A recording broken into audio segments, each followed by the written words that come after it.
Olá, pessoal. Hoje, mais um encontro do nosso curso de pós-graduação em gestão escolar.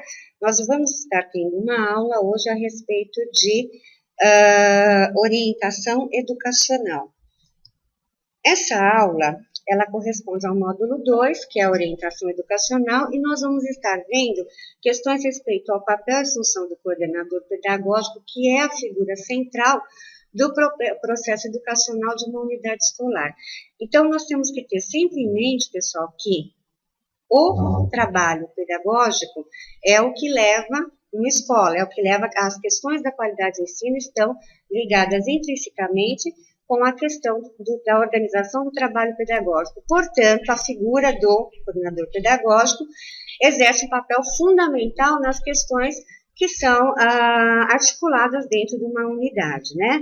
Nós vamos ver também a dimensão da coordenação pedagógica, ou seja, quais são essas dimensões? São dimensões formativas, são dimensões de articulação, são dimensões de investigação, de pesquisa, né? Depois vamos estar vendo estratégias formativas e vamos nos aprofundar um pouquinho na questão do projeto pedagógico, que é um dos documentos mais importantes da unidade, porque nele vai estar registrado todas as intenções, todas as ações, todo o perfil da escola, toda a caracterização de uma unidade.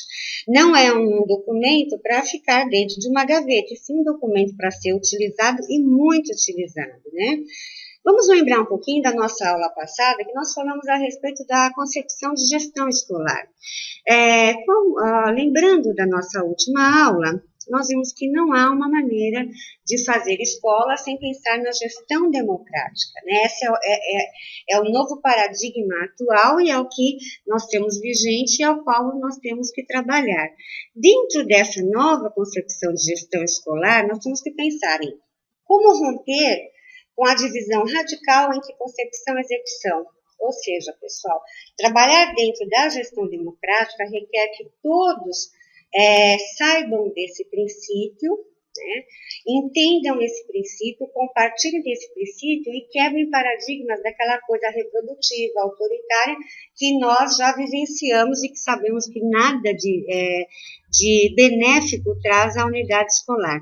Dentro dessa nova gestão escolar, nós temos que pensar em fortalecer a democratização do processo pedagógico, porque se nós queremos uma educação de qualidade, se essa é a nossa intenção, nós temos que pensar totalmente voltado para as questões pedagógicas, porque só através do pedagógico é que vai se conseguir atingir uma qualidade de ensino.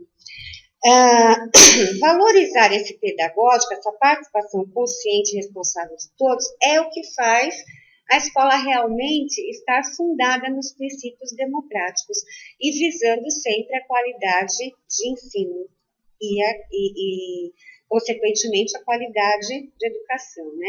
Para isso, a gente tem que estar elaborando um planejamento, um projeto pedagógico que dê orientação a esse trabalho e que seja sempre retroalimentado para que se estabeleçam estratégias para resolver os problemas que surgem no cotidiano escolar.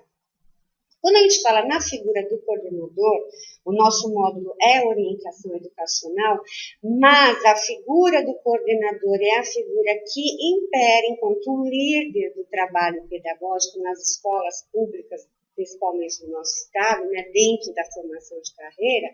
Esse coordenador pedagógico, ele é um coordenador que ele exerce uma liderança, portanto, ele é um coordenador líder.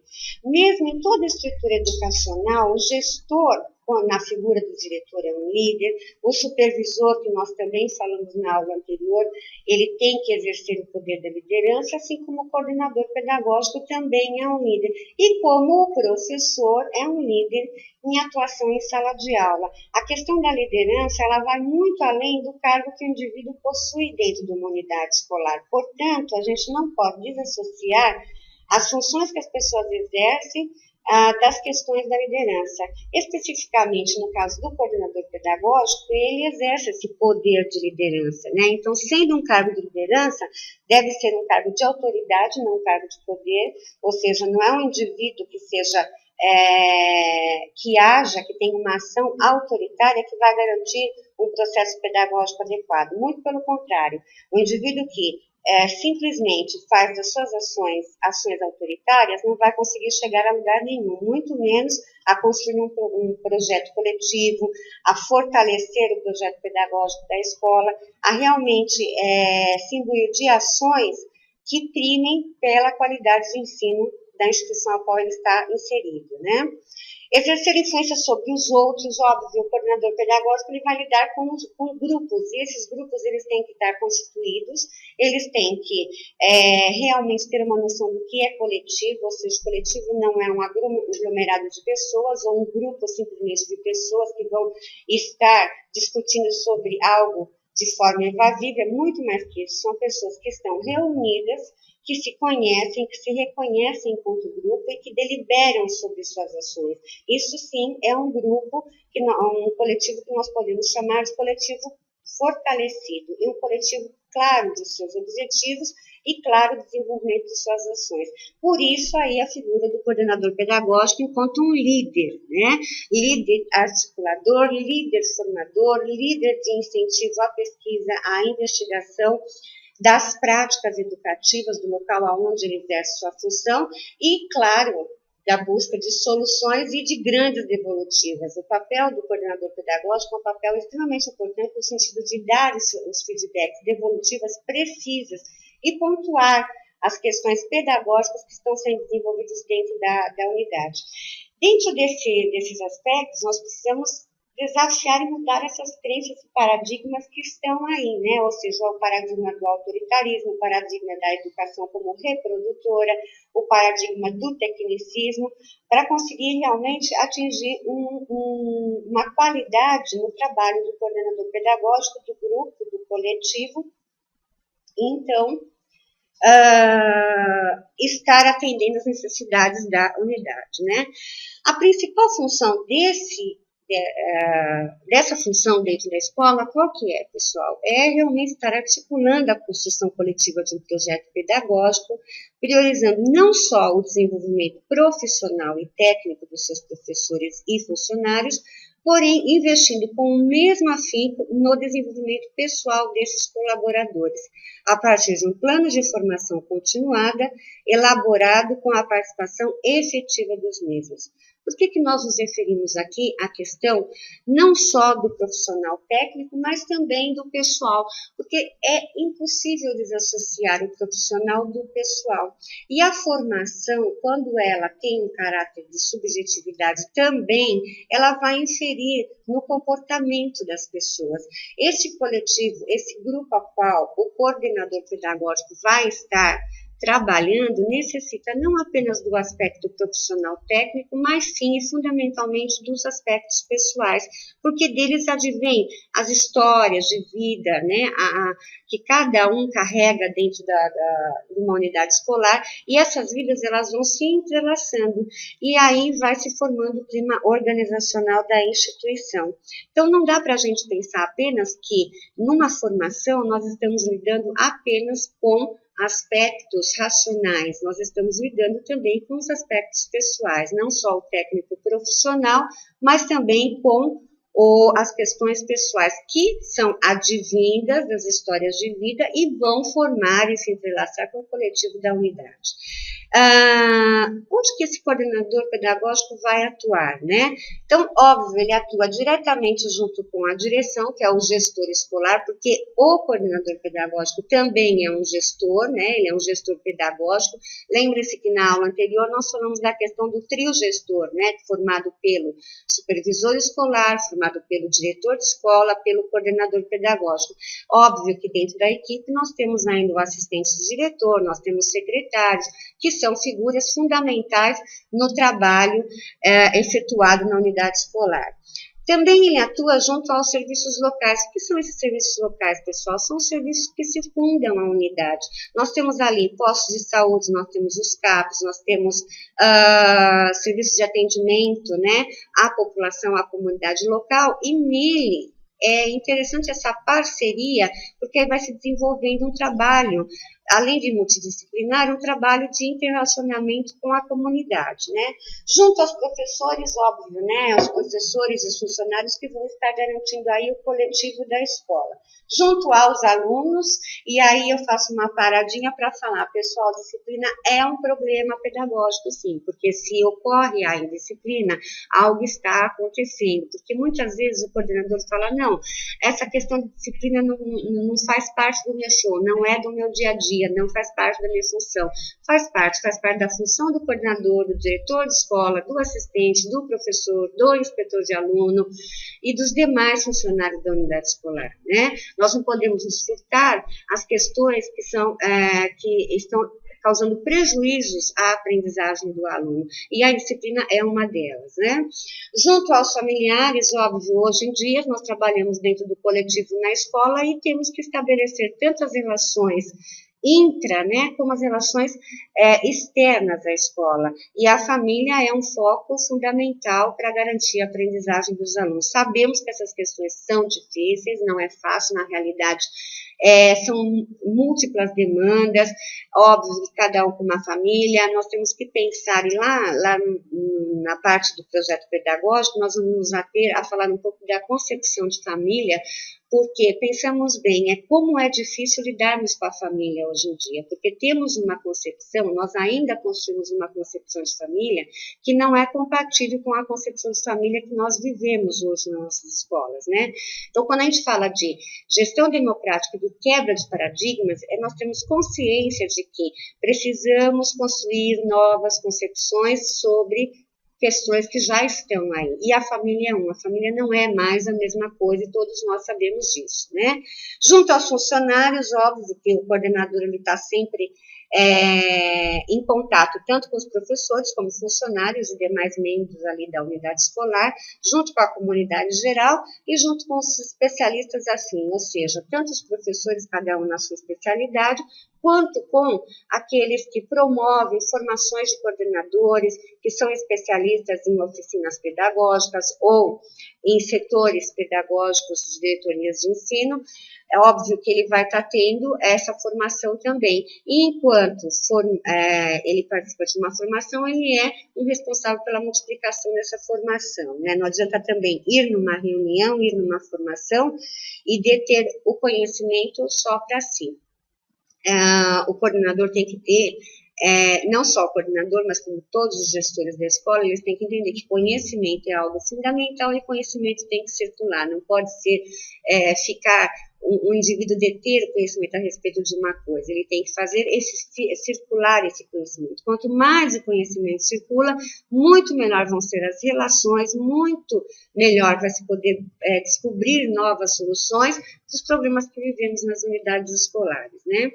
Dentro dos aspectos do coordenador pedagógico, ele atua como mediador e assessor do planejamento. Óbvio, ele vai estar ali participando diretamente do planejamento, do acompanhamento, de orientação e avaliação dos processos educacionais. Esse é um papel que não pode ser deixado de lado. A participação direta do coordenador pedagógico nessas questões é fundamental. Ele não pode se furtar de participar dos planejamentos dos professores, da construção coletiva do projeto pedagógico, de ter clareza dessas questões, de possuir condições para orientação da sua equipe, do coletivo, do grupo, e realmente também de apontar e avaliar, né, e dar devolutivas desse trabalho.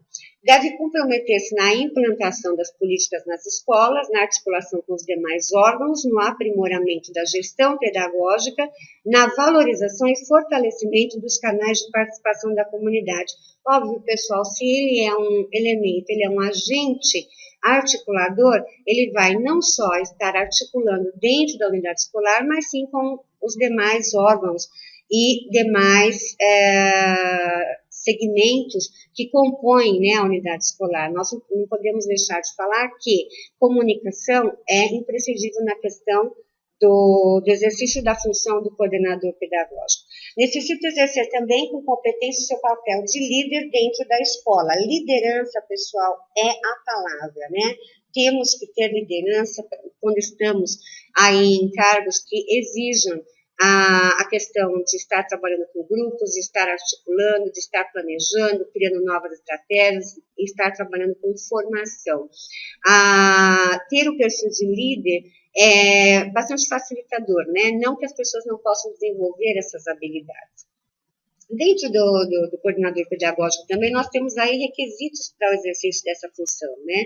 Esses indivíduos, eles têm que possuírem sensibilidade e capacidade empática, ou seja, conseguir se relacionar. Não adianta também uma pessoa que não possui nenhuma energia, que não se empodera do espaço, das questões, né? Mas não é ter esse empoderamento apenas para si, se empoderar de situações para atuar sobre essas situações, né?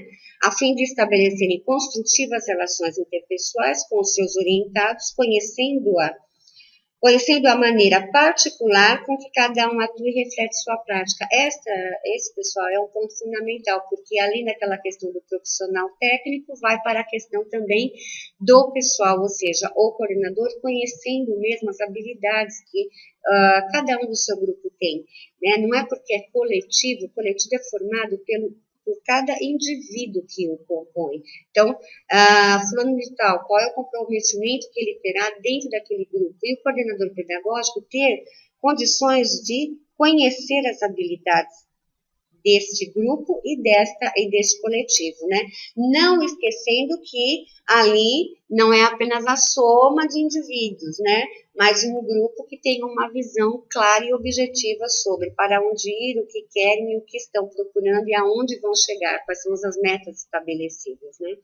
Alguns fatores são fundamentais, são importantes demais nessa questão da figura da gestão pedagógica dentro das unidades. Uma delas é a proposta de formação e maneira como os professores aprendem. Então, não adianta assim, olha, vamos fazer um grande projeto pedagógico. Dentro desse projeto, nós estamos aí elaborando espaços de formação e dentro desse espaço de formação, elenca um tema, né? Às vezes não se pensa muito bem a respeito do tema, se coloca assim uma bibliografia para se trabalhar completamente incompatível com o que realmente é necessário para a escola, e a gente vê que a coisa fica desvinculada. E aí ele fica só, esse projeto de formação, ele fica apenas dentro do projeto pedagógico, ele não faz parte do dia a dia, e vai se perdendo muitas ações. Então, na hora que você realmente estabelece uma proposta de formação, ela tem que ser efetivada, né? Tem que se conhecer como é que os professores aprendem. Nós falamos muito como os alunos aprendem, mas na hora que nós, enquanto educadores, viramos, né, o aluno, viramos aquele indivíduo que faz parte do grupo de formação, também temos as nossas maneiras de aprender. Isso é uma reflexão interessantíssima para a atuação do coordenador pedagógico, quando ele realmente pensa, analisa como é que cada membro do seu grupo, né, desse coletivo a qual ele faz parte, como é que essas pessoas aprendem, quais os interesses, principalmente para quem lida com os professores especialistas, cada um dentro de uma área. É interessante fazer essa intersecção de áreas, onde cada um pode trazer as suas experiências de aprendizagem, enquanto aluno também, ou seja, enquanto indivíduos que estão participando da formação, né? Quais teorias pedagógicas e psicológicas orientam a sua prática? A sua prática enquanto coordenador e a sua prática enquanto professor. Então, conhecer realmente, não existe, pessoal, prática sem teoria. As pessoas têm essa mania, mas na teoria é tudo bonito, na prática não funciona. Não é bem assim. Toda a nossa prática, ela é embasada numa teoria. Mesmo que a gente não perceba essas questões, a gente observa que no dia a dia nós fazemos coisas que alguém já teorizou, né? Então, quais são as teorias pedagógicas daquela escola, daquela instituição, daquele grupo? Quais são as teorias psicológicas que orientam aquele grupo? Então, quando a gente vai fazer uma proposta de trabalho de formação, a gente tem que ter claro quais teorias, porque também é óbvio que a gente não vai estar usando uma, né?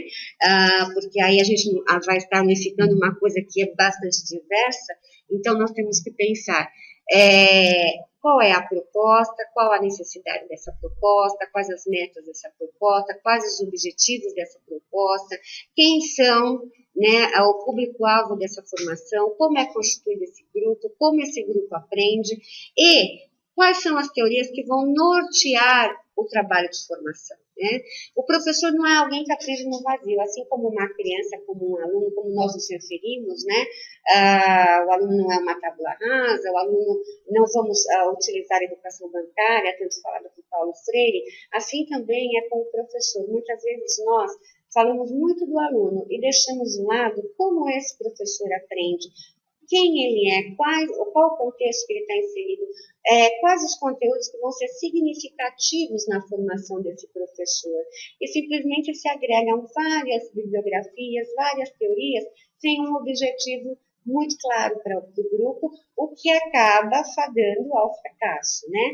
É preciso que o orientador da formação procure conhecer a complexa interação entre biografia, crenças, práticas e aprendizagem dos professores formados e construa uma nova concepção do professor, ou seja, estabelecida a proposta de formação, e essa proposta ela não é estabelecida pelo coordenador pedagógico, e sim também pelo coordenador, junto com o coletivo, junto com o grupo, e aí, então, óbvio que, a partir que você começa a estar trabalhando uma formação, óbvio que os indivíduos vão mudar, né? Então, novas concepções de professores vai surgir. As pessoas pensam, mas é perca de tempo. Pessoal, não é perca de tempo. Vou dar um exemplo bem simples. Nós entramos no mercado, de uma maneira ou outra, nós saímos com uma coisa na mão. Nós entramos num grupo de formação, de uma maneira ou outra, nós saímos com algum tipo de conhecimento, né? Podemos ser contrários a alguma proposta, e isto é democracia, isso é gestão democrática, porém, nós sempre vamos estar aproveitando, né? Às vezes é muito maçante, as pessoas ficam... Por isso que a figura do coordenador é importante, porque ela entrelaça e objetiva as discussões, né? Porque só se reunir pessoas para falar de situações de sala de aula onde não se acha uma solução, ou ficar falando de casos que ocorreram em sala de aula sem nenhum propósito, isso não é formação, isso é uma reunião de pessoas que estão falando e discutindo sobre suas experiências no vazio. E aí entra a figura do coordenador pedagógico enquanto um orientador e um articulador para realmente estar buscando as soluções para as questões que são trazidas para o grupo. Nós vamos falar de estratégias de formação e aí vocês vão entender com muito mais clareza ao que eu estou me referindo agora, né? Quando nós falamos do coordenador, e falamos, óbvio, o coordenador é uma figura de um ser, de um agente reflexivo, ele é um profissional que aprende a fazer fazendo também, óbvio. Tudo que nós aprendemos a fazer é fazendo, né? Às vezes, muito a gente pensa assim, poxa, como é que eu vou aprender isso? Vamos aprender fazendo, lendo, registrando, discutindo, analisando, avaliando, reavaliando, reformulando propostas, né? E refletindo sobre os problemas, vendo sobre diferentes pontos de vista, compartilhando ideias, verificando a validade das soluções construídas e suas implicações, e pesquisando também, né, pessoal? A pesquisa é fundamental. E nós reparamos muito que nas escolas os professores pouco pesquisam e quase nada registram, o que é um grande erro. O registro é fundamental na hora de deixarmos ali a marca do que fizemos, enquanto formadores, enquanto professores, enquanto agentes educadores e transformadores, né? Então, o professor, ele foge dos registros, ele acha, inclusive, que é um serviço burocrático, o que não é. Falando na questão burocrática, o burocrático não está a serviço do pedagógico, né? Está a serviço do pedagógico, porém, o alicerce pedagógico é fundamental para as questões burocráticas, né? Como que nós vamos lá no final expedir um histórico, fazer uma declaração ou documentações pertinentes ou portfólios se realmente nós não estivermos documentados. Dentro dessa questão do coordenador pedagógico, óbvio que ele tem que ter a visão do todo, ele tem que ter um processo de integração, ele é, né, mais uma vez dizendo essa palavrinha mágica aqui da nossa aula, um articulador desse grupo. Ele faz que se garanta, né, a execução do projeto pedagógico. Então, é aquilo que eu falei. Não adianta se reunir pessoas num determinado horário para ficar discutindo experiências em sala de aula ou demais assuntos que não sejam pertinentes. Então, ele, enquanto coordenador pedagógico, enquanto gestor do trabalho pedagógico, ele tem que estar garantindo a execução real do projeto pedagógico. Portanto, o projeto pedagógico não pode ficar na gaveta, na sala do diretor, ou na gaveta, na sala do coordenador. Ele tem que estar realmente atuando dia a dia nos horários de formação da equipe docente, né? Ele valoriza a experiência docente, assim como nós temos que valorizar a experiência dos nossos alunos enquanto professores, né?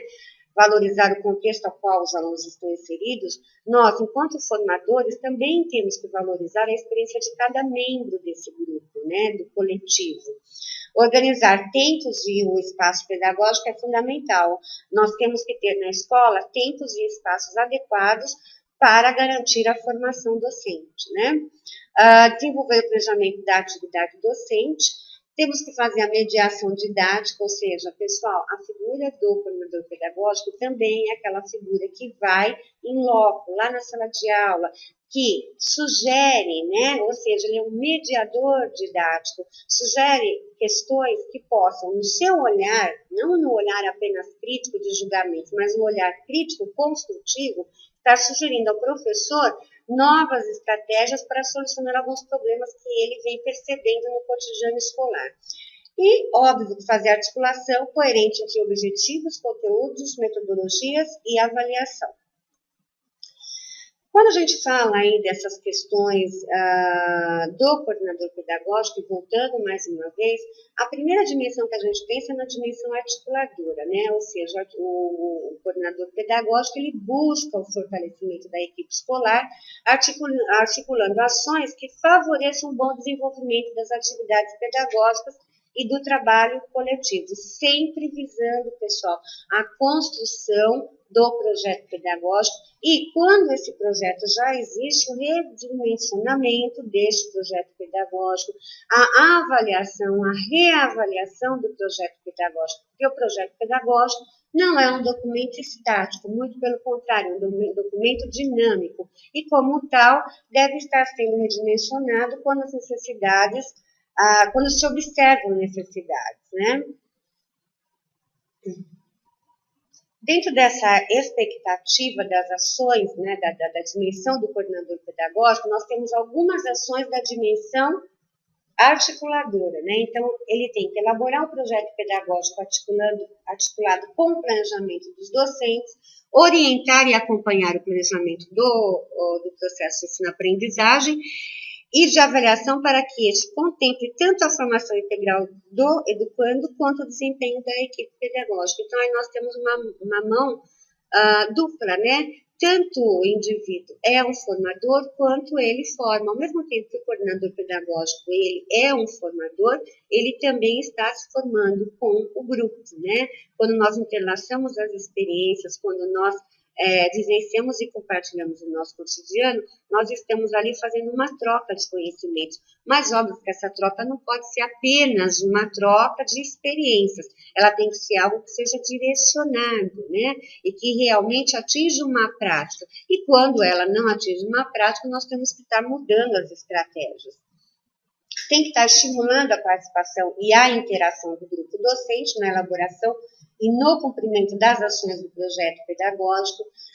A figura do coordenador pedagógico está ligada diretamente às questões propostas no projeto pedagógico, né? Nós não podemos esquecer nunca que a escola, além de outros tantos documentos que nós sabemos que existem, existe algo que é o coração da escola, ou seja, o pedagógico. Dentro desse coração nós temos várias ações e temos aí algo que é fundamental, que se chama projeto pedagógico. Alguns chamam de projeto político-pedagógico, outros chamam de projeto pedagógico. Dependendo das administrações nas quais nós passamos, se dá um nome, uma denominação mais empática com o que se é proposto pelas políticas educacionais, né? Realizar o acompanhamento do planejamento e o desenvolvimento do currículo. Então, pessoal, lembrando, todas essas ações aqui, elas fazem parte da dimensão articuladora do coordenador pedagógico, né? A segunda dimensão é a dimensão formadora.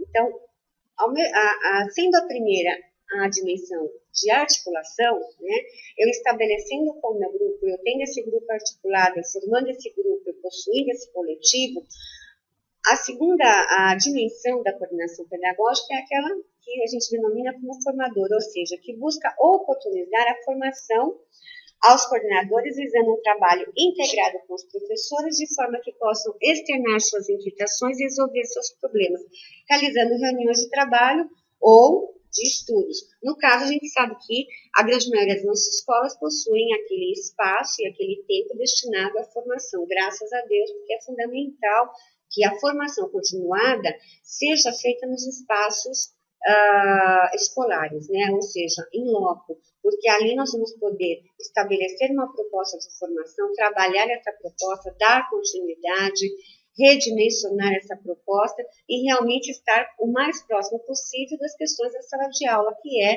o nosso grande norte, porque não existe função nenhuma do trabalho pedagógico se nós não estarmos atrelando isso à questão da qualidade de ensino. Dentro da dimensão formadora, o coordenador tem um papel fundamental, né? Porque ele é aquele que faz a formação continuada da unidade, faz com que todos os elementos participem dessa formação, ele acompanha essa produção pedagógica também, né? E ele também ele faz o acompanhamento das relações de aprendizagem entre educando e educador, orientando para que o currículo seja efetivado de forma interdisciplinar. Óbvio, pessoal, nós temos que estar trabalhando com a interdisciplinaridade de forma que objetive realmente a diversidade. Então, não existe uma disciplina que seja melhor que a outra, sim, todas têm o seu contexto, nós podemos estar ali, né, perpassando por todas elas. A terceira dimensão, que é a dimensão formadora, a dimensão transformadora, ela busca contribuir para a mudança. Pessoal, vamos lá. A primeira é a dimensão articuladora. Coordenadora, a pessoa, a figura que vai articular o seu grupo.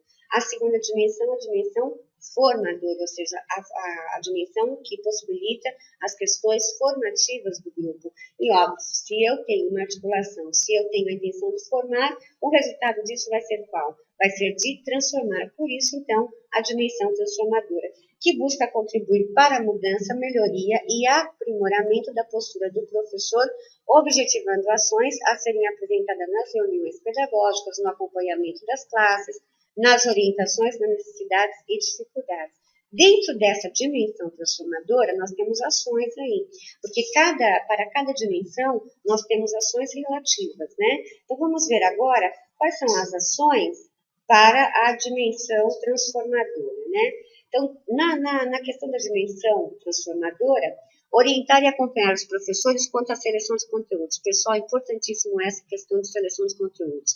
Os conteúdos têm que ser significativos. Isso não significa que nós vamos estar desprezando conteúdos socialmente, historicamente acumulados, né, na humanidade. Muito pelo contrário, nós temos sim que estar resgatando muitos conteúdos, porém, há coisas que não têm significado. Por que vamos trabalhar com conteúdos que não vão ter nenhum objetivo na nossa vida prática ou nas questões intelectuais ao qual nós estamos nos propondo? Então, a questão da seleção de conteúdos é fundamental. É fundamental para o aluno e é fundamental também quando esse grupo, esse coletivo, né, de docentes que estão nos espaços de formação, quando seleciona esses conteúdos. Muitas vezes existem projetos onde nós observamos uma bibliografia extensa, parece que o indivíduo vai sair dali, PhD, doutorado. Geralmente, quando nós temos concursos públicos, as pessoas têm aquela maneira de catar aquelas bibliografias todas, inserir dentro do projeto, as pessoas não especificam, né? Bom, dentro desse autor, eu vou estar trabalhando da página tal até a página tal, porque esse assunto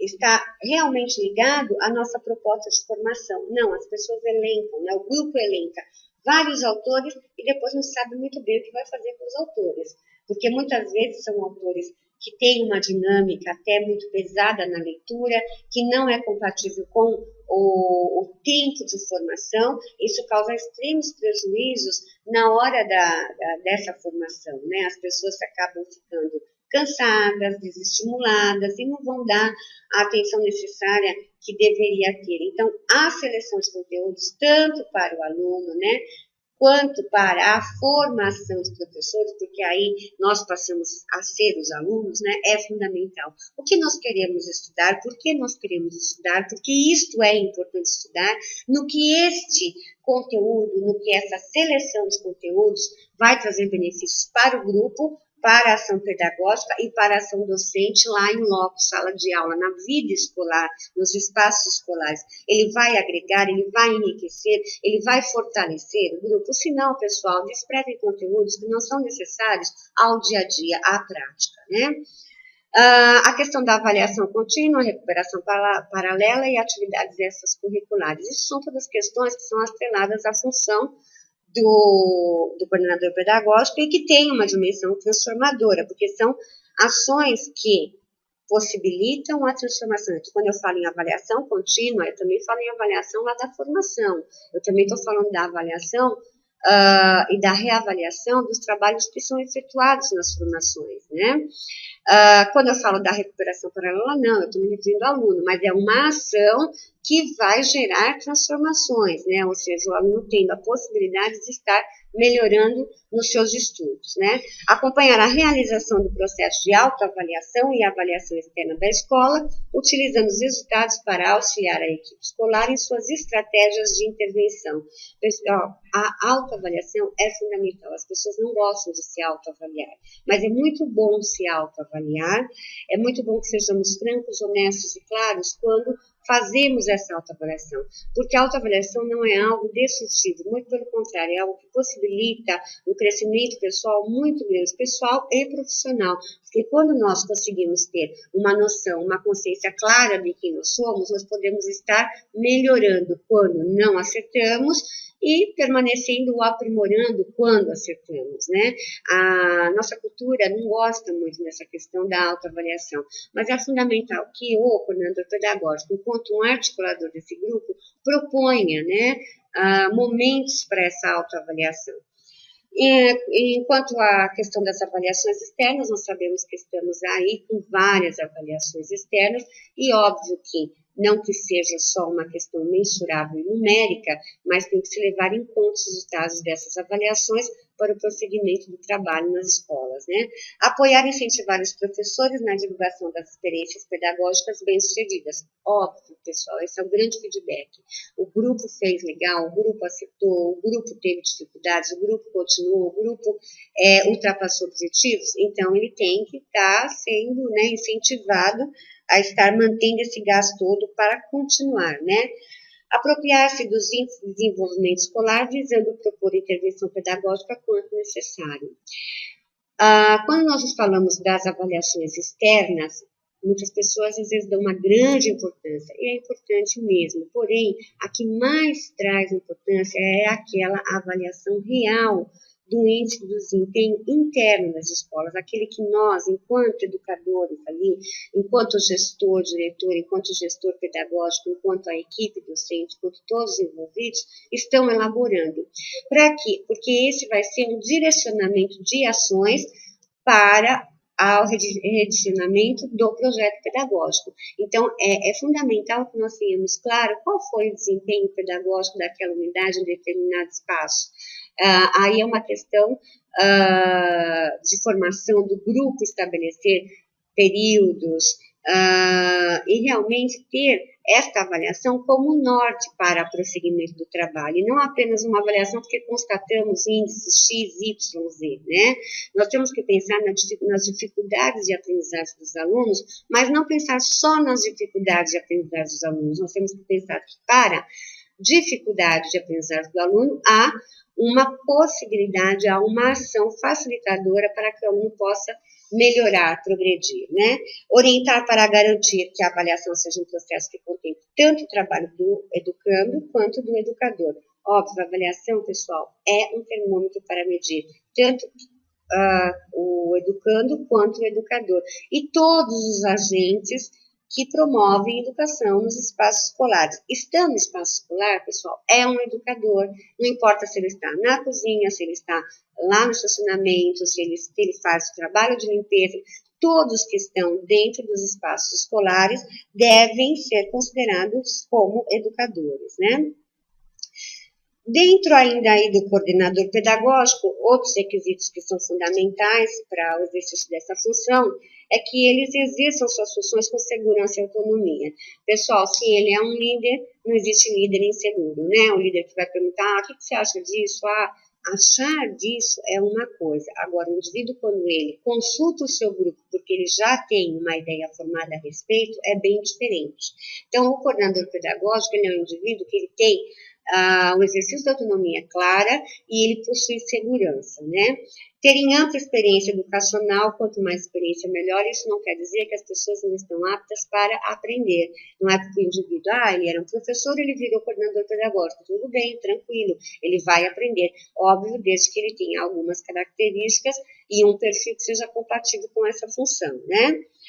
Preferencialmente já ter exercido o papel de professor. Nós sabemos que em todas as nossas escolas públicas é pré-requisito para qualquer cargo de especialista ou qualquer função de especialista ter exercido o cargo da docência, porque se o indivíduo não for professor, como é que ele pode ser coordenador, né? Ele não vai saber nem como começar esse trabalho, que é uma tarefa que exige muito do especialista, né?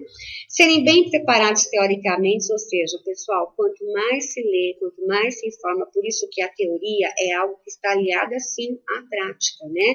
Não existe teoria, não existe prática sem teoria, por mais que a gente fale, não, isso só funciona na teoria, mas nós nos pegamos lá na sala de aula, fazendo e refazendo muitas coisas que muitos autores e muitos teóricos aí já propuseram, e nós estamos ali, muitas vezes nós nos pegamos falando assim, poxa, mas eu faço isso faz tanto tempo, nós fazemos, mas ele escreveu, percebem a diferença entre o que nós fazemos e o que ele teorizou, né?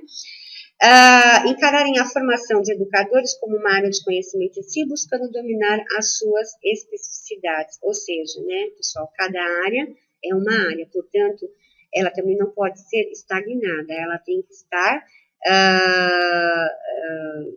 nós temos que trabalhar com a interdisciplinaridade, né? Não achar que as áreas estão isoladas, né? Identificar, enquanto a especificidade da formação desses professores, nós temos que ter claro, né, que o coordenador ele precisa identificar as estratégias, ou seja, quando ele elabora, né, um plano, um projeto de formação, quais as estratégias que os professores usam, né, para ensinar e para aprender, dentro daquele grupo, identificar isso, né, porque aí você pode propor também estratégias de formação junto a esse grupo, né? Compreender seu modo de decidir, o modo de decidir de quem, pessoal? Do professor. Como é que são formadas as decisões dentro, tanto do individual quanto do coletivo daquele grupo, né? Desvendar os processos e teorias implícitas, ou seja, existe também dentro do processo de formação docente, dentro do coletivo de formação, dentro dos grupos, também ocorre o que nós chamamos de currículo oculto, assim como nós falamos que ele existe nas escolas, nos espaços escolares, na sala de aula, que é aquele currículo que é o não formal, mas é o que ocorre, isso também ocorre dentro de qualquer espaço de formação, e aqui especificamente no espaço de formação docente, né? Dominar conteúdos didáticos gerais e específicos, óbvio, nós temos que perceber como é que é a questão do domínio, né, dos conteúdos pelos nossos professores, por aqueles que nós estamos formando, né, e que também estamos sendo formados, né. Enquanto eu formo, eu também sou formadora e vice-versa, né, estou aprendendo também, né. Dentro dessa formação profissional dos professores, o coordenador pedagógico ele tem que ter em mente e tem que priorizar, né, e assessorar a equipe toda, né. Ele não, óbvio que ele faz a ponte fundamental entre o gestor e o diretor. Não que o gestor, diretor, pessoal, tem que ficar aquém das questões pedagógicas da escola. Muito pelo contrário. O papel da gestão, enquanto cargo ou função do diretor, tem que estar muito aliado e muito próximo à questão as questões pedagógicas e, portanto, ao coordenador pedagógico, né? Assegurar todos os investimentos necessários, ou seja, um grupo de formação não se dá por si só, né? Óbvio que às vezes se faz projetos dentro dessa formação que vão ser colocados em práticas e que necessitam de recursos para serem colocados em prática. Portanto, essa é uma questão que a gente redimensiona para a questão da gestão enquanto figura do diretor, que vai estar gerindo os recursos financeiros, óbvio, de forma transparente, de forma democrática, e aí estabelecer prioridades que são necessárias para o atendimento ao segmento pedagógico da unidade, né? Essa formação ela tem que ser orientada e avaliada pelos coordenadores, óbvio, né, pessoal? O coordenador ele tem que estar pontuando, ele tem que estar direcionando, ele tem que estar dando norte, ele tem que estar pontuando junto com o coletivo as questões que vão aparecendo nesse cotidiano de formação. Manter a equipe docente mobilizada e comprometida nessa formação. Por isso, esse coordenador tem que ser imbuído de muita energia, né? Porque ele vai estar trabalhando com um grupo de pessoas, e grupo de pessoas necessitam de energia, incentivos, feedback e devolutivas cotidianas, né, para que esse trabalho realmente vá em prol da qualidade de ensino. Dentro dessa formação de professores, nós já falamos da questão do pessoal e da dimensão profissional, que a gente chama de técnico profissional. Quando nós falamos dessas dimensões, a gente pensa assim, nossa formação é só profissional. Não é, pessoal. A formação profissional e técnica, ela está estritamente ligada com a questão pessoal, porque aí nós vamos estar falando das questões subjetivas e afetivas, que são das relações desse grupo, né? E não apenas das questões de dimensão profissional, que são aquelas subjetivas e racionais. Por quê? Porque ambos se fundem, né? Uma dimensão completa a outra, enriquece a outra. Então, dentro dessa dimensão pessoal, nós falamos da formação voltada para a construção de conteúdos atitudinais, ou seja, atitudes das pessoas, comportamento das pessoas, maneira de ser das pessoas, é aquela questão do ser e do conviver, né? Como é que nós trabalhamos essas questões? Óbvio que dentro desse coletivo vão surgir conflitos, e esses conflitos são gerenciados. E aí está a questão da dimensão pessoal. Muitas pessoas falam, não, quando eu chego aqui eu sou profissional, quando eu saio daqui eu sou pessoal. Não é assim, gente. Nós não somos um indivíduo que quando entramos no espaço profissional somos só profissionais.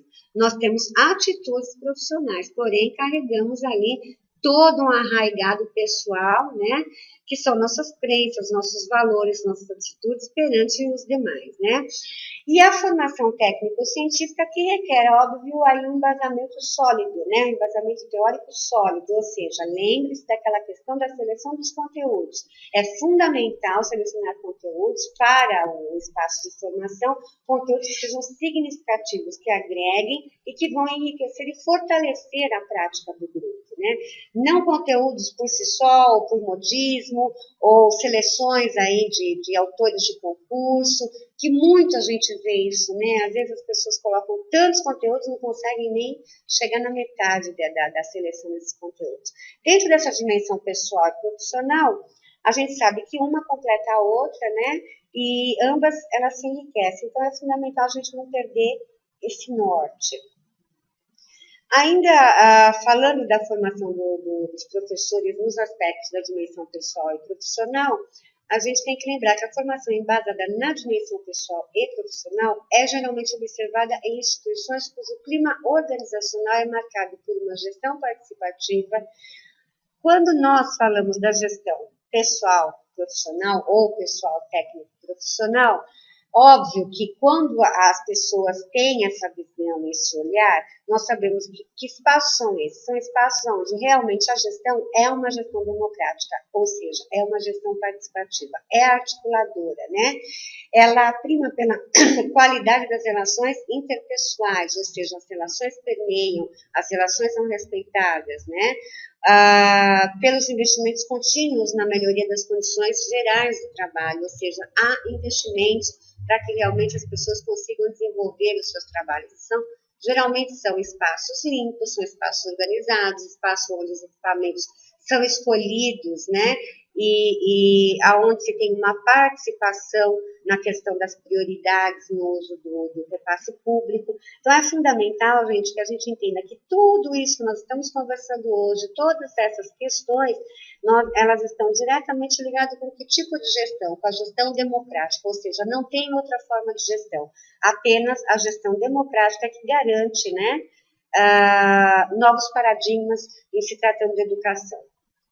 Dentro da atuação dos coordenadores ainda, é fundamental que esses profissionais invistam em Cooperar efetivamente com a direção. Pessoal, se não houver uma equipe, né, que a gente chama de trio gestor, apesar de ser composto, além do supervisor, do diretor, do coordenador, nós temos os assistentes ou os vice-diretores, né, dependendo do órgão a qual eles estão atrelados, e demais profissionais, né? Mas óbvio que o coordenador pedagógico tem que estar afinado com o diretor de escola, o gestor que atua enquanto diretor. E também vice-versa, o diretor tem que ter uma concepção pedagógica clara e objetiva a respeito do trabalho pedagógico que é realizado na escola, porque é o trabalho pedagógico que garante resultados, desempenhos necessários. E quando a gente fala em resultados e desempenhos, não é só para atingir metas externas da escola, e sim para que tenhamos claro que a função da escola é ensinar, portanto, ensinar com qualidade. Então, o que nós procuramos hoje? Qualidade. É o que nós realmente estamos procurando. Porque já falamos em outras aulas que conseguimos atingir aí o acesso, a permanência através dos projetos, dos programas sociais. Porém, estamos aqui na qualidade. É isso que buscamos agora para a educação, né? E favorecer a melhoria contínua da qualidade da escola, que é o nosso objetivo central sempre, seja enquanto gestor diretor, enquanto gestor coordenador, enquanto gestor supervisor e enquanto gestor professor dentro da sala de aula, que também exerce uma liderança ali naquele espaço, né? Criar vínculos de confiança, constituindo-se numa parceria presente, disponível, exigente e estimulador. Quando nós falamos em articulação em vínculos de confiança, nós não estamos falando só apenas em vamos ser bonzinhos, não é ser bonzinhos que garante a qualidade de trabalho. Nós vamos ser justos, nós vamos ser solidários, nós vamos agir respeitando a diversidade, nós vamos agir com tolerância, mas nós vamos exigir determinadas questões que são importantes para que seja desenvolvido esse trabalho pedagógico, né? Planejar e coordenar situações de aprendizagem que promovam a atividade construtiva do professor no contexto de resolução de problema, pesquisa, reflexão, diálogo permanente entre os diferentes interlocutores, ou seja, o pessoal sempre se trocando ideias, conversando, dialogando e buscando soluções, né? Ainda na atuação dos coordenadores pedagógicos, né, é fundamental observar sistematicamente os docentes na sua atuação diária, na relação com os demais membros da sua comunidade de aprendizagem, ou seja, com os colegas de aprendizagem, né, com os alunos e com os familiares, e na participação de reuniões diversas, ou seja, como é que é a atuação dos nossos professores em várias situações, que também são situações de aprendizagem. Quando eu promovo o encontro de pais, é uma situação de aprendizagem, é uma situação de formação. Né? Nós não podemos mais ter aquelas, entre aspas, reuniões de pais, onde nós chamamos os pais apenas para falar, olha, seu filho fez isso, fez aquilo outro, isso é bom, isso não é. Ou então, olha, todo mundo é bom, fica fulano, ciclano e beltrano, e as pessoas vão falando apenas especificamente de resultados finais, de conceitos que muitas vezes não foram apreciados ao longo do ano, ao longo do período, né? Então, é fundamental, quando nós fazemos uma proposta de encontro de pais que seja diversificada, que traga o pai para a escola, que inclua o pai nas atividades de seus filhos na escola, nós estamos aí promovendo um espaço de formação também, né? Então, a escola, necessariamente, ela é um espaço de formação, seja não só apenas um espaço de formação docente, articulado, proposto, orientado pelo coordenador pedagógico, mas também nos demais espaços, sempre está ocorrendo aí a formação. Conversar francamente com os docentes sobre adequações e inadequações observadas em classes, registrando-as para que os mesmos tomem maior consciência delas e invistam nas mudanças necessárias. Nesse aspecto aqui, pessoal, nós temos que... tomando uma água. Nós temos que aprender a sermos francos, né?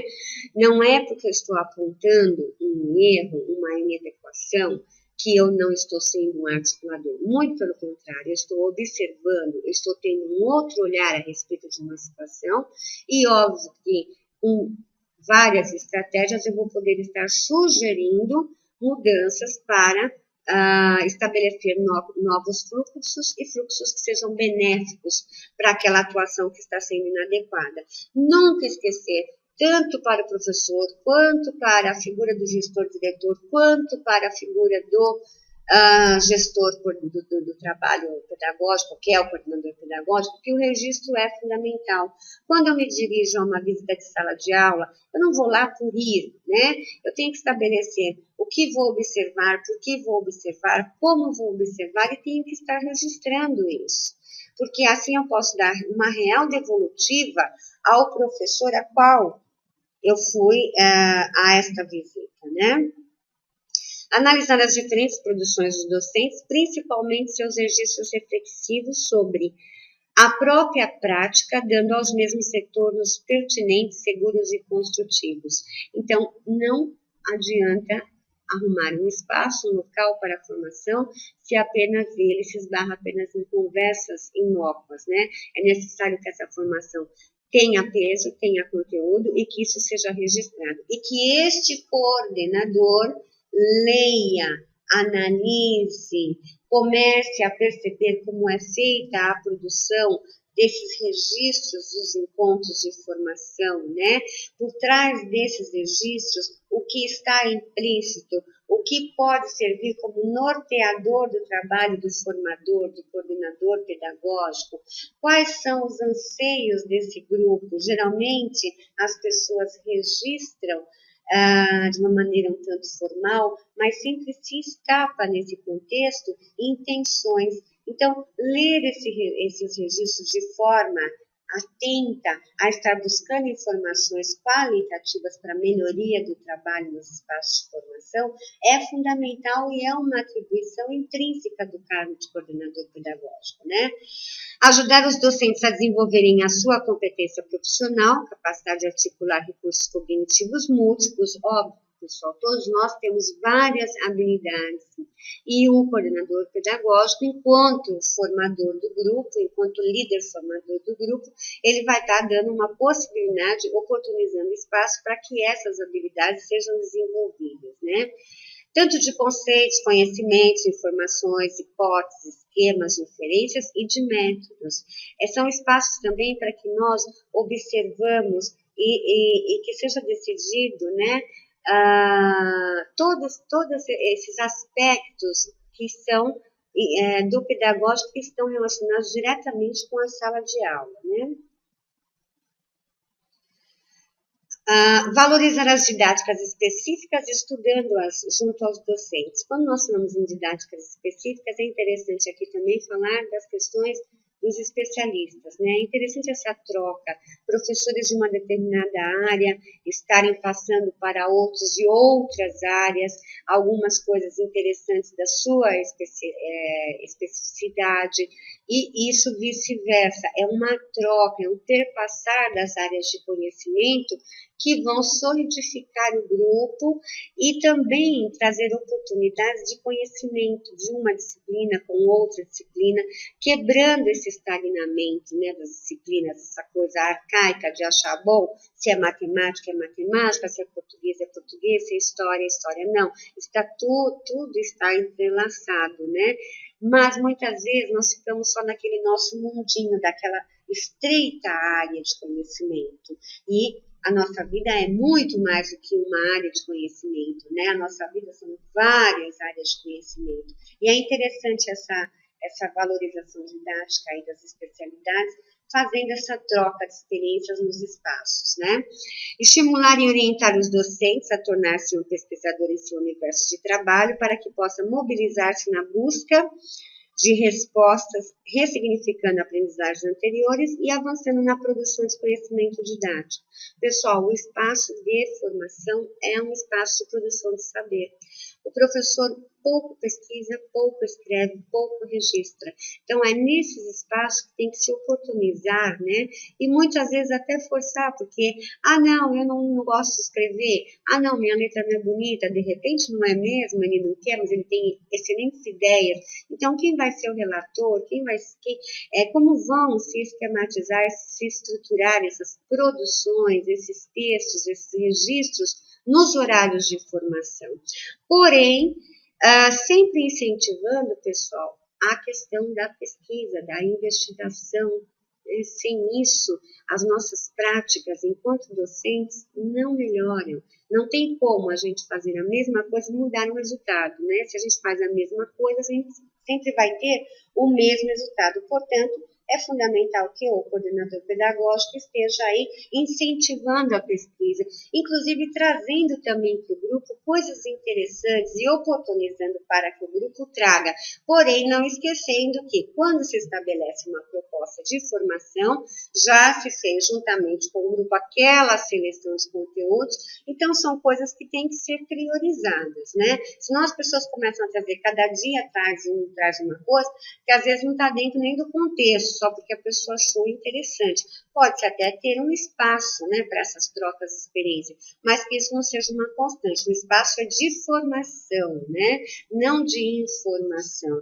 Informação é uma coisa muito mais genérica, porém nós temos que estreitar enquanto estar vencendo os objetivos que foram propostos lá no projeto de formação, né? Retroalimentar a ação dos docentes com uma justa avaliação do seu percurso formativo, tão particular e diferenciado dos demais. Não dá para fazer uma avaliação, nós fazemos a avaliação, o coordenador deve fazer a avaliação coletiva, o grupo deve fazer a avaliação coletiva, mas nada como a figura do coordenador pedagógico, que é um formador dentro desse espaço, estar fazendo a avaliação individual, ou seja, estar entendendo realmente a particularidade do crescimento de cada membro, né, do coletivo. Então, isso é fundamental. Quando a gente fala disso, a gente vai direto para a dimensão pessoal, né? Subjetiva, afetiva, mas dentro desta dimensão nós vamos estar encontrando as questões técnico-profissional, ou seja, a questão realmente de como nós começamos a formação, onde nós estamos, como nós estamos, quais foram aquelas dimensões que foram atingidas, realmente teve uma transformação, em que foi essa transformação, para que foi essa transformação, como ela foi ao longo desse percurso, ao longo do trajeto da formação, como é que o indivíduo hoje está constituído. Então, esta avaliação, essa retroalimentação que nós denominamos, é fundamental que seja particularizada, né? Óbvio que nós fazemos a do grupo, mas é interessante que o coordenador tenha essa visão, esse olhar, né? E que atenda a essa questão da diversidade, da particularidade e especificidade de cada indivíduo que compõe o coletivo. Orientar os docentes para a realização de uma autoavaliação sistemática e contínua do seu desempenho pessoal e profissional, né? Como estão as relações deste grupo, como são as relações desse grupo na escola, e aquela questão da autoavaliação mesmo, né? As pessoas serem francas com elas próprias. As pessoas fogem dessa franqueza, fogem dessa sinceridade, tem que ter muita clareza para se fazer isso, né? E procurar o que realmente está legal, ótimo, vamos aprimorar.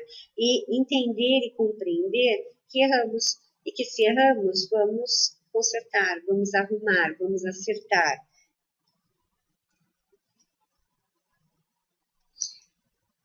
Dentro do cotidiano do coordenador pedagógico, muitas são as atribuições. Eu elenquei aqui algumas só para a gente lembrar algumas questões. Então, dentro desse cotidiano dele, ele tem que fazer a organização e execução de horários de trabalho pedagógico coletivo, porque espaços têm que ser respeitados e horários também têm que ser respeitados.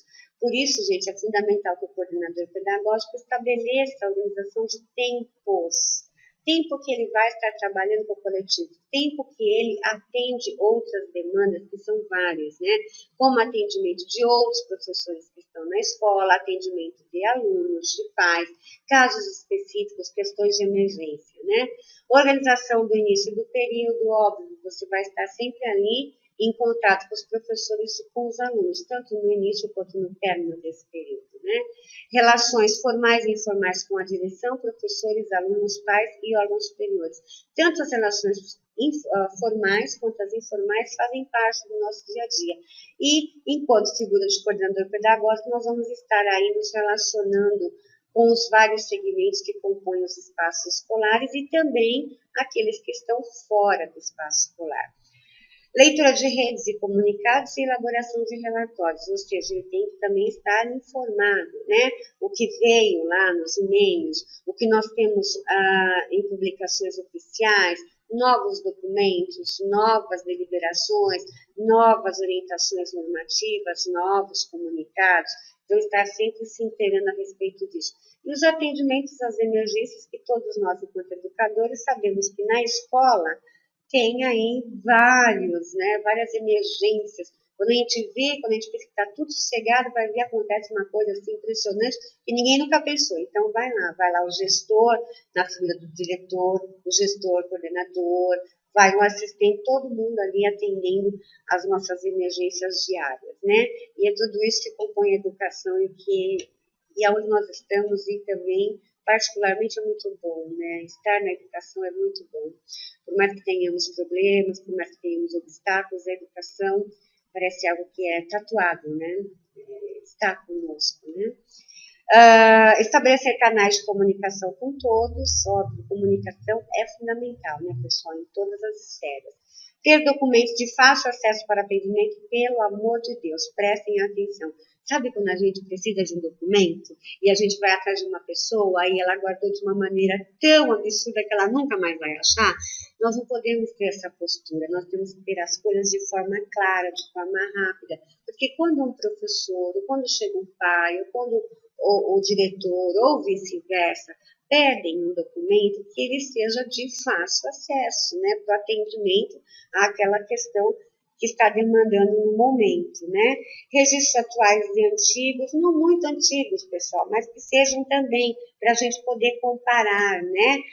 Diário de classe, nós temos que guardar por um determinado período, alguns relatórios são interessantes nós guardarmos, portfólios que se traduzem em avaliações, nós temos que estar arquivando, né? Fazendo também a comparação disso, né?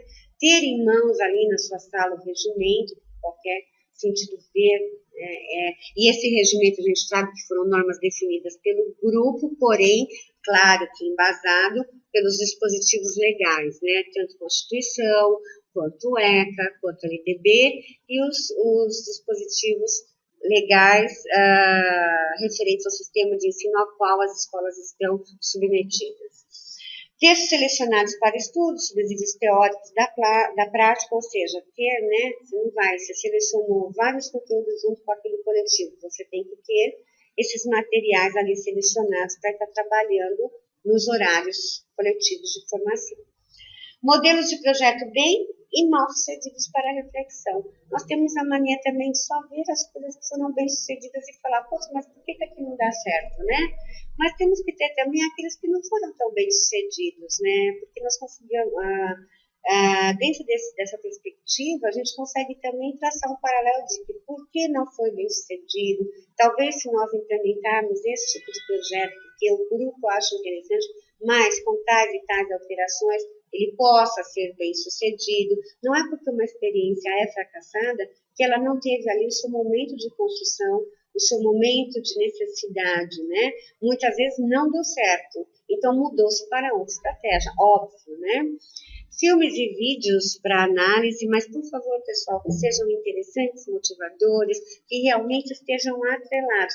Quando a gente faz aquela seleção de conteúdos, a gente também já está selecionando filmes e vídeos que sejam interessantes. Não são só autores, né, de educação que são interessantes nos espaços de formação. Óbvio que nós estamos falando de educação, os vídeos são atrelados a isso. Mas não vídeos que sejam cansativos, vídeos que sejam chatos, vídeos que não despertem a atenção, né? De quem está participando do coletivo. Bibliografia selecionada acerca dos conhecimentos teóricos referenciais para o trabalho na instituição. Isso é aquilo que nós já falamos a respeito da formação, né? Vamos falar um pouquinho agora de estratégias formativas, né? O que são essas estratégias formativas, como elas se dão, como nós podemos utilizar e para que elas servem essas estratégias formativas. As estratégias formativas, elas residem na reflexão contextualizada, na problematização, no levantamento de hipóteses, na busca de soluções e alternativas de ação, na elaboração de novas propostas de intervenção, na discussão, na adequação ou não de determinadas propostas. Então, elas estão sempre presentes quando a gente pensa em uma proposta de formação, né? Temos aí várias estratégias formativas. Hoje nós vamos ver aqui algumas que são bastante interessantes, né? Uma delas é a estratégia de teorização da situação prática. Como é que é isso, pessoal? São sessões de apreciação e análise de imagens e vídeos, modelos de práticas bem-sucedidas ou de situações diversas filmadas no cotidiano escolar. É a gente estar realmente observando o que ocorre, né? Às vezes por fotos, às vezes por imagens, às vezes por coisas que foram filmadas dentro da unidade, nós podemos estar ali fazendo uma teorização de uma situação prática, né? Observação de aulas dadas por professores mais experientes, que poderão atuar como mediadores junto ao formador, ou seja, junto ao coordenador. Não que por ele ser mais experiente, ele é o melhor, mas ele traz ali imbuído uma prática interessante, assim como também aquele professor com menos tempo na casa, mas que tem uma prática muito interessante. Então, tudo isso é bom a gente estar agregando. Então, essa teorização das situações de prática são determinadas pelas reais situações que ocorrem no cotidiano escolar, né? A análise de diferentes produções dos professores, que se traduzem em planos, em fichas, em projetos, em sequências didáticas, em atividades e materiais, assim como dos alunos. Muitos materiais dos alunos são interessantes para que nós possamos utilizar, não só na formação, mas como multiplicar em experiências em outras situações. Então, na realidade, o que nós estamos fazendo? Teorizando a prática, né? Ou seja, realmente, além da observação, da sessão, sei lá, se for optar por filmagens, por fotos, por retratar o que ocorre na situação prática, né? Nós temos ainda as produções de todos numa unidade escolar. E a leitura crítica, né, dos diários, relatórios de vários professores. A gente pode observar também, a gente teoriza aí a prática. Então, uma das estratégias formativas é teorizar situações práticas e trazer para o grupo essas situações práticas. Muitas vezes as pessoas, por falta daquele tempo e do cotidiano, né, muito louco das escolas, acabam não observando o que estão fazendo. E quando nós trazemos para esse espaço de formação estas situações práticas teorizadas, as reações são assim diversas e o trabalho fica muito enriquecido, né? Uma outra estratégia formativa é o estudo e a pesquisa, né, que são estratégias propostas com vistas à aquisição de fundamentos teóricos que ampliem as potencialidades de reflexão, potencializando-a e possibilitando a desejada articulação teoria e prática, né? O ideal é que os temas de estudo sejam definidos num consenso entre professores e orientadores, coordenadores, a partir da análise das necessidades refletidas na prática docente. Então, veja bem, pessoal, nós tivemos ali uma teorização das situações práticas, nós vamos partir para uma outra estratégia, que é a estratégia de estudo e pesquisa, né? Se faz estudo e pesquisa para resolver aquelas questões que foram teorizadas nas situações práticas. Percebam que tudo vai tendo uma lógica e um gancho e é amarrado uma coisa na outra, não é algo solto. Formação não é algo que vamos reunir as pessoas para conversar e trocar informações. Não, é muito mais que isso, né? Vai além disso, né? Aí nós ainda nessas estratégias de formação, falando do estudo e da pesquisa, a pesquisa que o professor realiza, ela é diferente da pesquisa acadêmica, ela tem o seu foco no mundo complexo da prática, que o impulsiona a tematizá-la, teorizá-la, para melhor compreendê-la. Na hora que nós fazemos a teorização da situação prática, que nós vamos para o estudo e para a pesquisa, óbvio que nós vamos ter um registro, né? E vamos buscar respostas também de teorias que estão por aí, né, em termos de educação. Porém, esta pesquisa que nós estamos nos referindo aqui, não é uma pesquisa só de cunho acadêmico, é uma pesquisa que está atrelada à prática, né, às situações. Então, quanto mais você consegue teorizar a situação prática, melhor você consegue compreendê-la. E quando você parte para a questão do estudo e da pesquisa, melhor você vai conseguir resolvê-la, né? Continuando com as nossas estratégias formativas, nós temos os projetos de investigação. Vamos ver o que é isso, né?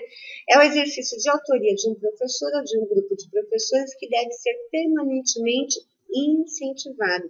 A investigação é aquela realizada através da tematização da prática, distinta da investigação científica. Então, pessoal, lá, quando nós estamos falando da teorização da situação prática, né, o projeto de investigação dentro do grupo de formação, do trabalho de formação, das estratégias formativas, ela é distinta da investigação científica. Por quê? Porque ela visa solucionar problemas da prática, especificamente problemas detectados pelos professores lá na sala de aula, no contexto escolar. Então, estamos seguindo passos científicos, porém não de maneira científica.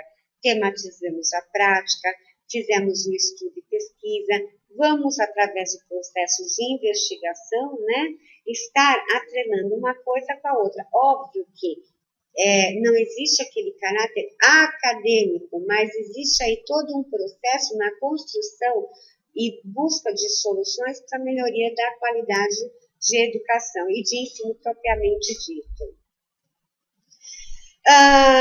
Óbvio que para a gente atender aquela primeira estratégia formativa, que é a questão da tematização das situações práticas, nós temos que ter uma estratégia formativa que é a da observação. E como é que isso acontece? Se fornece dados essenciais sobre a complexidade da situação educativa, por focalizar o plano das interações, atitudes, valores, objetivos e intervenções. Observar, desenvolver um olhar e uma escuta sensíveis, diferenciados. Olhar e escutar são construídos a partir de uma ação concentrada, reflexiva e estudiosa. Não é, pessoal, observar por observar, né? É uma observação atenta. É um olhar diferenciado sobre a prática, é um escutar diferenciado. Portanto, quando nós estamos pensando nas situações práticas, né, em teorizar situações práticas, depois fazer estudo e pesquisa, investigação, quando nós, dentro de todos esses aspectos e dessa trajetória, nós temos aí permeando todos esses aspectos a questão da observação. Uma observação diferenciada, aguçada e de qualidade, não é apenas uma observação olhar por olhar, né? Ainda na questão das estratégias formativas referentes à observação, né, o formador e o professor precisam planejá-las. O que vamos realmente observar? Por que vamos observar tal situação? O que essa situação vai nos trazer de novo? Qual solução procuramos para uma situação, se essa situação é uma situação de problema? Ou muitas vezes nós observamos uma situação que ela já vem imbuída de uma solução, o que fica até mais fácil, né? Dentro desse planejamento de observação, nós temos que estar aí definindo um foco de observação, dependendo do que for priorizar essa situação, essa observação no plano de formação, a partir de um consenso entre eles, ou seja, entre todos os membros do coletivo, né? E se observou uma situação, vai se teorizar uma situação prática, vai se estudar, se pesquisar, se investigar, para se buscar uma solução, né? Esses focos podem ter relação professor e aluno, dinâmica de aula, encaminhamento das tarefas, organização do tempo e do espaço, linguagem do professor, aprendizagem, entre tantos outros temas que podem ser observados dentro dessas estratégias formativas, né? Vocês estão percebendo que o trabalho do coordenador envolve realmente diversas ações e ações umas são ligadas à outra. Então, uma coisa fundamental na figura do trabalho do coordenador pedagógico é a organização. No momento que ele vem com uma proposta de formação, uma proposta formativa, que ele seleciona junto com o grupo os conteúdos, tanto os conteúdos biográficos, quanto os vídeos, quanto assuntos que sejam interessantes para esse espaço de formação, ele já está delimitando, está fechando questões organizacionais do seu trabalho que são fundamentais, porque senão fica solto, e o que fica solto não tem começo nem fim. Na educação, nós observamos um fenômeno que eu acho muito interessante. Nós temos muitas iniciativas. Na educação, de modo geral, é um local onde muitas iniciativas surgem. Vamos especificar isso para a escola também. Na escola, nós temos muita iniciativa e temos pouca acabativa. No meio do caminho, as pessoas vão se desestimulando, no meio do caminho ocorrem e surgem diversos obstáculos, né? Para falar como o poeta, no meio do caminho havia uma pedra e eu ia sozinho no meio do caminho. Ninguém quer muito pular essa pedra, né? Mas é fundamental que a gente tenha a iniciativa e tenha a acabativa. E no meio desse espaço, né, nós não temos aí a zona proximal. Temos também, se a gente for pensar em Vygotsky. Porém, a gente tem um trajeto, né, que a gente chama de meio, ou seja, entre a iniciativa e a acabativa, nós temos todo esse projeto, essa trajetória de formação.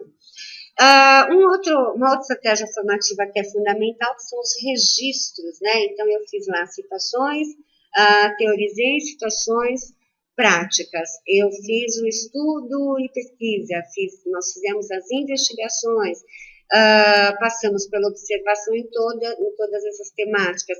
E o registro é fundamental, ele tem por objetivo o exercício reflexivo da própria prática aprimorando. Aí os professores não gostam de registrar, a grande maioria, e se perde coisas excelentes, trabalhos fantásticos, por falta de registro, né? Nós temos só muito a oralidade, mas a questão escrita, a questão do registro fixo, daquela marca que fica, né, na história daquele local, na história daquela escola, pouquíssimos professores têm a facilidade de registrar. Bastou falar em registro, um passa para o outro, que passa para o outro, ninguém quer saber, né? Mas sempre acaba um ali fazendo. O ideal é que isso seja uma constante no grupo e que seja dividido, né? E combinado entre o grupo. O registro sistemático possibilita que o professor possa articular o seu pensamento na busca do de conhecer o outro, a si, o mundo, organizar as suas próprias ideias, refletir, estudar, trocar ideias, dúvidas, sentimentos, avaliar o trabalho dos alunos e o seu próprio trabalho, pensar em formas de replanejamento, melhorando assim a qualidade de sua prática pedagógica. Então, pessoal, o registro é fundamental. Sem eles, a gente fez um excelente trabalho e finda sem uma acabativa primordial aí, né? Ou seja, sem ter uma marca que fique ali como registro do trabalho daquele grupo, daquele coletivo, com todas aquelas intenções iniciais, né? Através dos registros, da análise dos registros, o formador tem melhores condições de instrumentalizar e encaminhar a ação do professor para que ele possa reinterpretar sua prática. E também para o próprio formador, para o próprio coordenador, porque através desses registros, ele também, enquanto membro do grupo, porque ele é membro do grupo, né, ele vai poder redimensionar o seu trabalho, perceber aonde ele precisa estar, alterando sua prática, adequando estratégias formativas, onde realmente ele vai conseguir reestruturar a sua forma de trabalho, mudando, aperfeiçoando, retirando algo que não seja interessante para o grupo, né? É importante que o orientador investir no sentido de ajudar os professores a reconhecerem nesses registros o espaço de troca, de intercâmbio, de encontro, algo que aproxima a equipe. Realmente, esse instrumento de registro é fundamental, né? É um instrumento que solidifica todo o trabalho do coletivo. Ainda nas estratégias formativas, nós temos aí a avaliação da formação. Então, nós passamos por todos os aspectos aí, desde lá da tematização da situação prática, até chegarmos aqui na avaliação.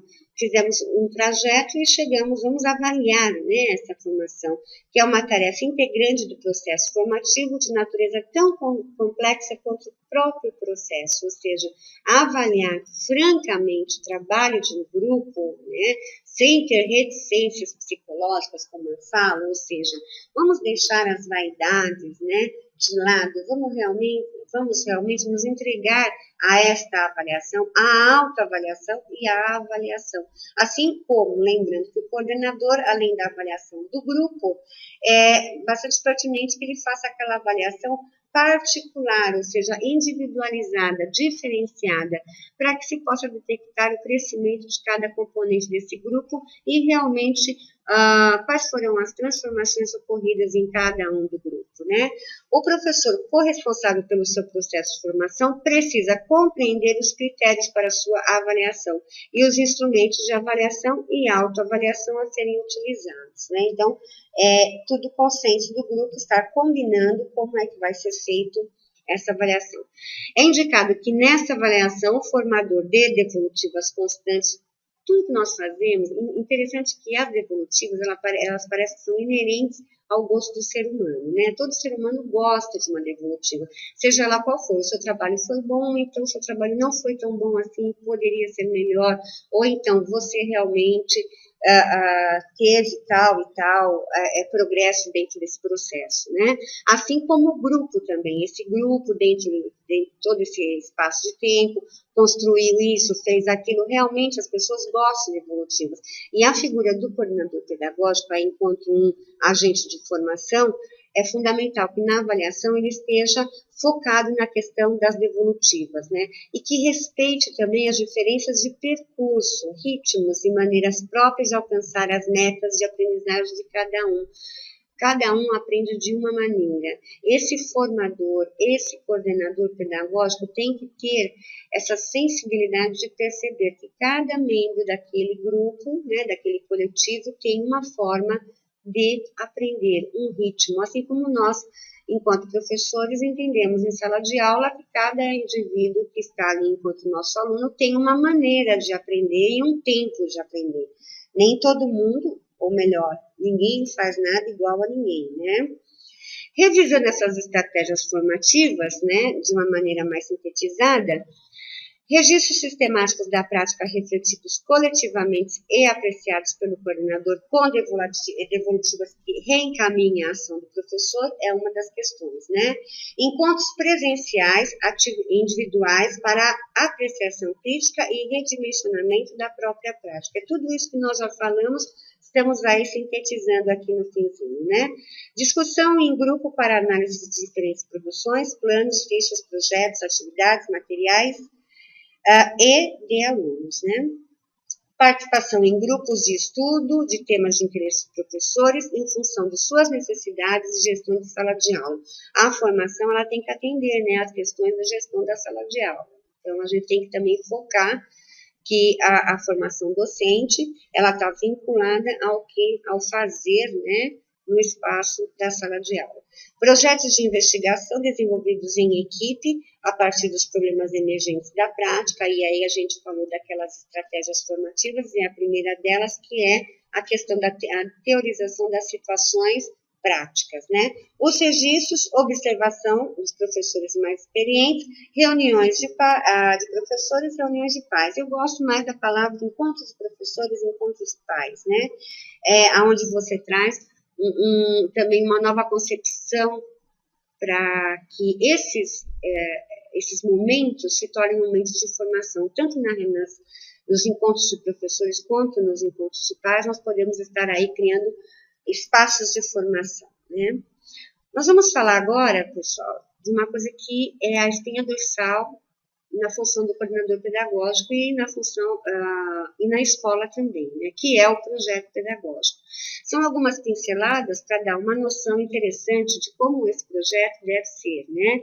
Então, eu escolhi aqui um dos conceitos que mais se aproxima do que eu acredito, que é o projeto pedagógico, não é um conjunto de planos e projetos de professores, nem somente um documento que trata das diretrizes pedagógicas da instituição educativa, mas um produto específico que reflete a realidade da escola, situada em um contexto mais amplo, que a influencia e que pode ser por ela influenciado. Então, o projeto pedagógico é o quê, pessoal? Um projeto que realmente identifica a escola, é a cara da escola, traz as necessidades da escola, a clientela da escola, especificamente atende aos anseios, às necessidades, às expectativas de uma determinada escola. Portanto, ele não serve para esta ou para aquela, ele serve para uma escola, né? E por isso deve ser construído aí no coletivo escolar, né? Algumas características aí do projeto pedagógico na sua construção.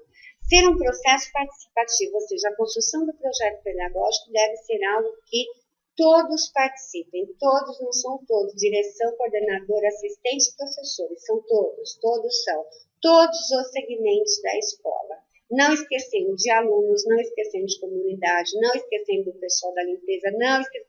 Todas as pessoas que estão dentro de uma escola, elas devem participar de uma maneira ou outra, né, em graus diferenciados ou em momentos diferentes, mas devem estar participando, né. O projeto pedagógico deve desvelar os conflitos e as contradições que ocorrem na escola. Antagonismo não são coisas ruins, muito pelo contrário, são coisas que podem estar norteando um trabalho, né. É um projeto comum, coletivo e que reflete a autonomia da escola. É um momento de pensar. E nesse exercício de pensar é que se constroem reais concepções que atendam às necessidades daquele determinado contexto escolar, né? Tem que ter metas definidas para a superação dos problemas e tem que explicitar o compromisso com a formação do cidadão. A função da escola, a função social da escola é ensinar. Portanto, gente, ensinar requer o quê?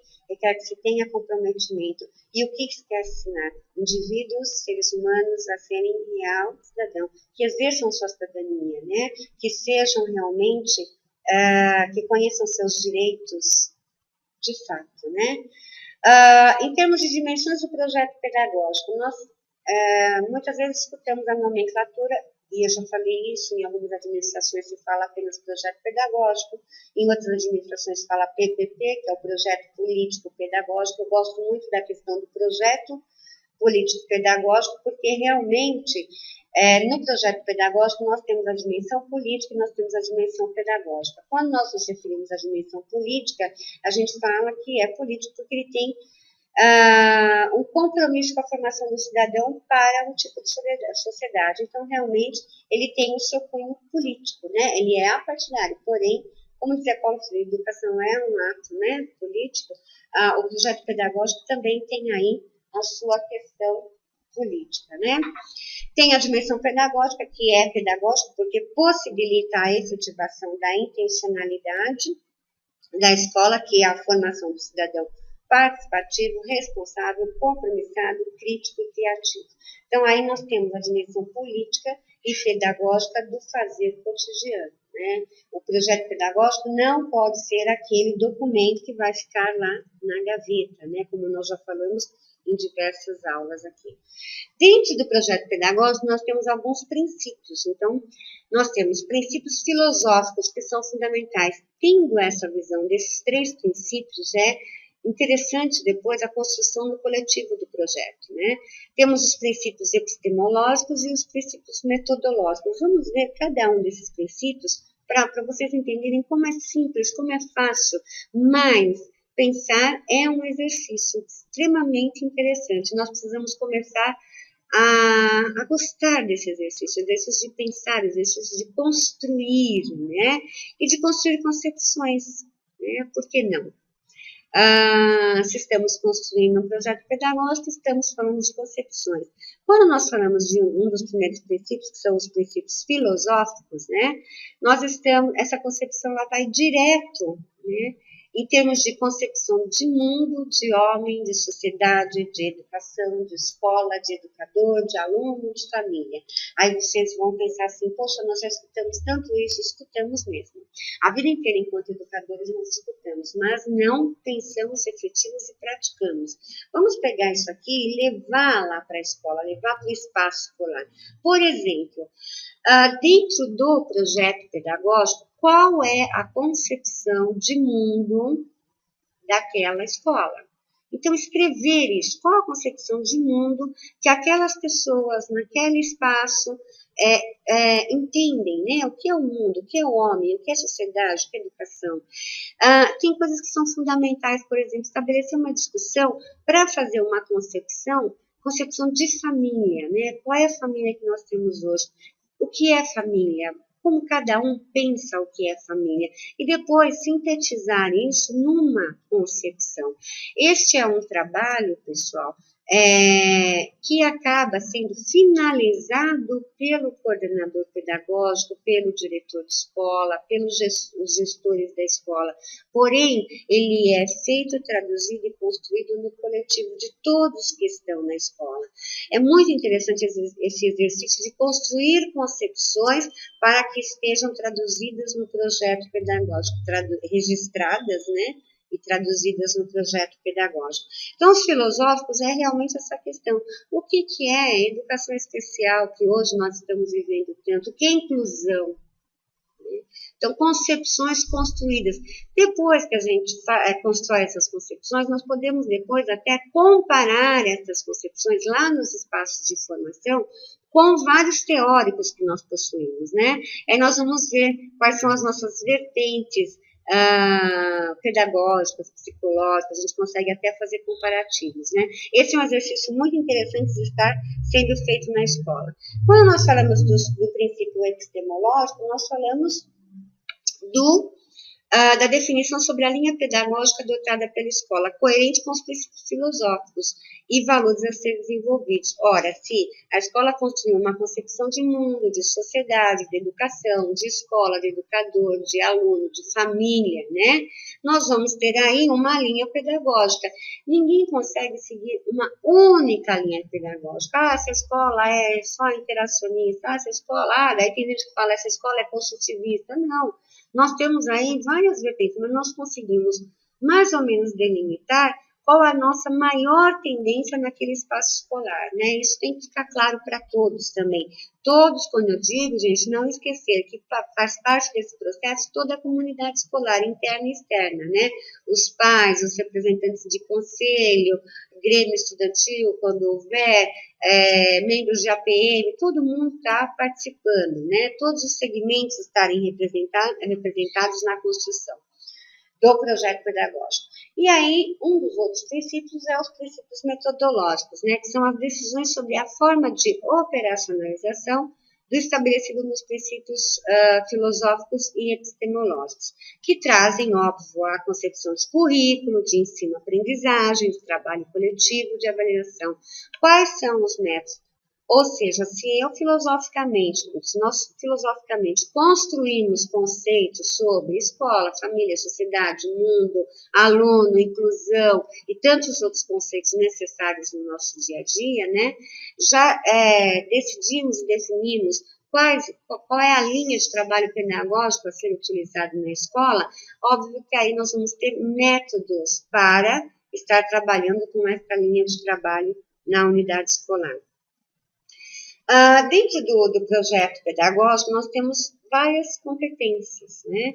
E para o desenvolvimento desse projeto pedagógico, nós temos aí a competência técnica, né? Que é fundamental, competência humana, competência pedagógica, competência administrativa, competência política, jurídica e financeira. Vamos ver cada um deles.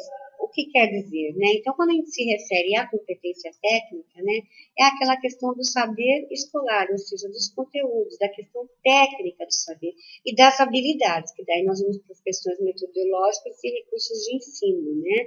Ou realmente ter o saber, produzir o saber, ter conhecimento, né, do que se está construindo. Então, a questão da a construção do projeto pedagógico equivale a dizer da responsabilidade de cada segmento escolar, né?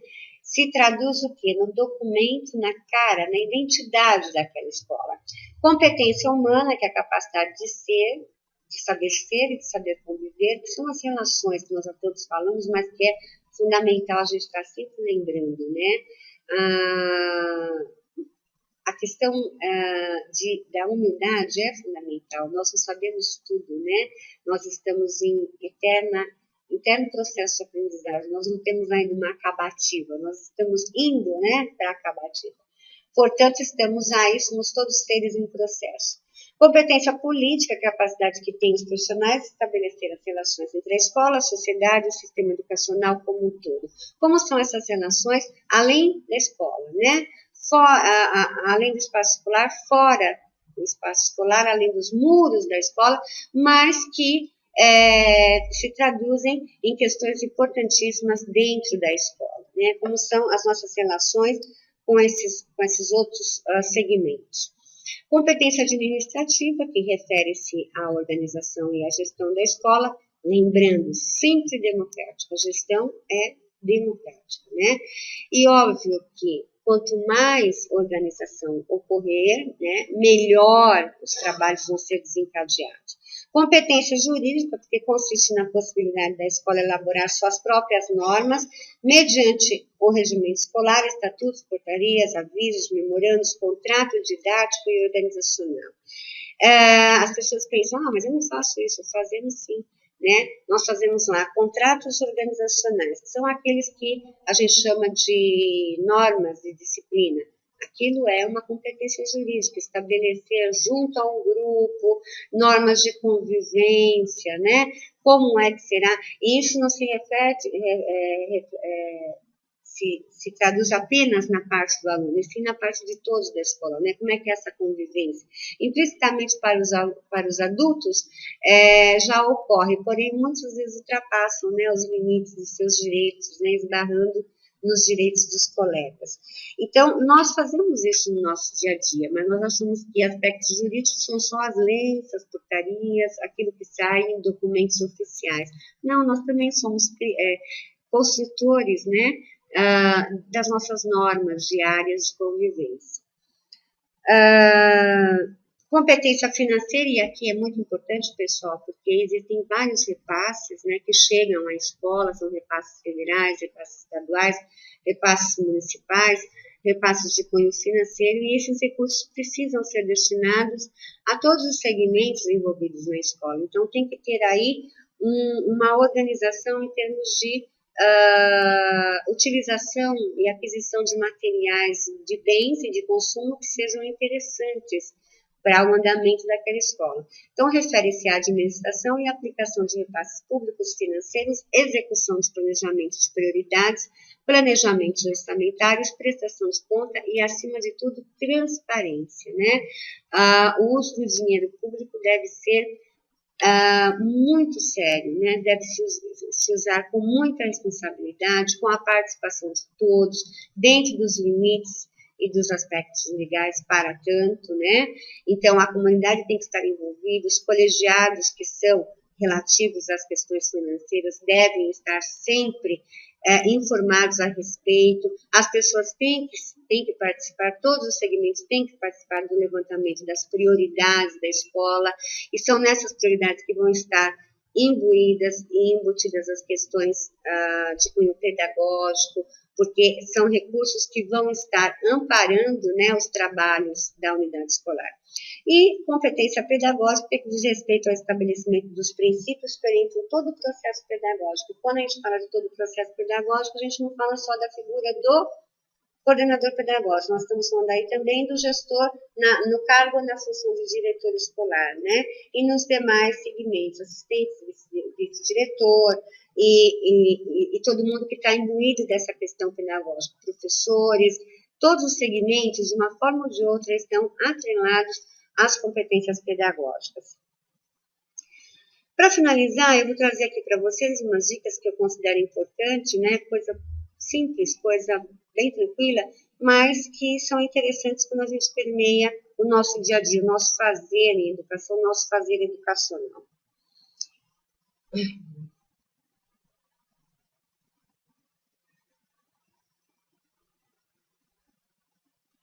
Então, a primeira delas é administre bem o seu tempo. Pessoal, se não tivermos a figura do coordenador do negócio, não souber administrar tempo, ele não vai conseguir fazer nada, né? Porque vão aparecendo várias e diversas demandas, são reuniões, são situações emergenciais nos espaços escolares. Então, a pessoa tem que realmente administrar tempo e fazer com que todos entendam, né? Que administrar tempo é importante. Portanto, tem tempo para formação, tempo para atendimento, tempo para as reuniões, para as diversas demandas que vão surgindo, né? Considere e valorize as competências, né? Tanto as competências que você possui, quanto as competências que as demais pessoas no coletivo possuem. Enriqueça seu trabalho com parcerias, né? Vá em busca de parcerias. E quando eu me refiro a parcerias, não é assim, vou ser parceiro de uma grande empresa, é vou ser parceiro daquele colega, daquele professor ou daquela pessoa formador, né? Que me traz tanto enriquecimento e também, acima de tudo, vou ser parceiro de mim mesmo, né? Vou construir em mim condições e uma busca aí para que eu possa realmente atingir meus objetivos. Tem interesse pelas ideias dos outros, as pessoas têm ideias interessantes e quando a gente está trabalhando no coletivo, no grupo, nós temos que saber escutar diferenciadamente, escutar com outro tom, né? É um escutar vendo, né? Eu, além de escutar, eu consigo ver, eu consigo imaginar como seria a concretização dessa ideia na prática. Dê o exemplo e não se omita no dia a dia, né? Em qualquer situação, em qualquer função, em qualquer cargo na educação, aqui nós estamos nos referindo à questão do coordenador, por favor, não se omitam, né? Nós estamos ali e estamos para dar conta da situação, né? Para nos responsabilizarmos, para termos comprometimento com as questões que estão sendo postas. Compartilhe erros e acertos. Erramos, assim como acertamos, né? E por que não compartilhar isso quando nós estamos nos nossos espaços de formação? Reflita sobre sua atuação para melhorar, ou seja, se autoavalie, né? Identifique e supere suas dificuldades. Quando a gente consegue se autoavaliar, a gente consegue identificar nossas dificuldades. E identificando nossas dificuldades, a gente consegue superar. Agora, quem não quer ou não gosta de se autoavaliar, vai ficar cometendo sempre o mesmo erro e nunca vai superar erro nenhum, né? Incidindo sempre as mesmas dificuldades. Continue os estudos para crescer sempre. Estudar é fundamental. Gente, estudar não ocupa espaço, então vamos estudar, né? Faça parcerias com os responsáveis. E aí a gente fala, né, quando a gente está se referindo aos responsáveis, a gente se refere às questões da comunidade. É fundamental que a gente consiga estabelecer parcerias com a comunidade, né? Além de enriquecer o nosso trabalho, nós aprendemos muito. A comunidade é um grande espaço de formação para nós educadores. Nós conseguimos observar, né, analisar situações práticas, observar situações práticas e observar como tanta gente guerreira está por aí resolvendo situações de uma forma tão criativa que a gente não imagina nem como é que eles conseguem, mas eles conseguem. Então, está no nosso dia a dia. A comunidade é um grande espaço de formação. E hoje eu trouxe para vocês uma reflexão do nosso tão respeitado, né, Paulo Freire, que todo mundo conhece. Para findar a nossa aula de hoje, que eu acredito que foi uma aula boa, agregou valores. Eu gosto de estar aqui com vocês, para mim é uma experiência bastante interessante, apesar de não estar vindo vocês, e nem saber se vocês estão até o final das nossas aulas, que são longas, mas eu faço com muito prazer, faço com muito gosto. Então, eu trouxe aqui para vocês hoje algo de Paulo Freire, né? Ele diz assim: como professor, não me é possível ajudar o educando a superar sua ignorância, se não supero permanentemente a minha. Não posso ensinar o que não sei. Paulo Freire. Isso aqui é o meu muito obrigado para vocês. Até breve. Espero que nossa aula de hoje tenha sido bastante enriquecedora, para que vocês saiam aí com conteúdos, e não apenas conteúdos, mas que possa estar transformando a prática de vocês. Muito obrigada. Até breve.